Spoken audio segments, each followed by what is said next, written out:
Hi, I'm Nate Martin from 99bitcoins.com, and here's what's happened this week in Bitcoin in 99 seconds. Crypto markets this week reached their highest level since August of 2018.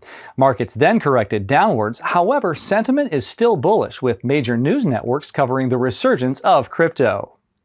Bitcoin, Ethereum, BCH, and Gemini Exchange's US dollar-based stablecoin can now be used to purchase goods from Starbucks, Whole Foods, Nordstrom, and many more retailers.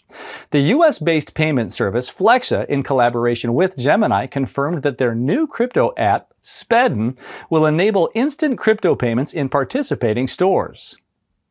It was reported that BitOasis exchange, which is based in the United Arab Emirates, received a preliminary license to operate. If a full license is granted, BitOasis would be the first officially approved and regulated exchange in the region to offer crypto trading and storage. San Francisco Open Exchange, or SFOX, has partnered with MY Safra Bank to bring federal deposit insurance to the Bitcoin trading space.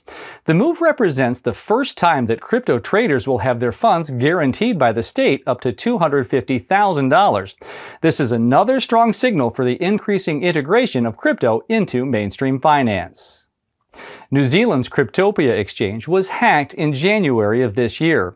The exchange went offline this week, displaying only a message that a firm has been appointed to handle liquidation proceedings. Most users have been unable to withdraw funds from Cryptopia since the breach occurred.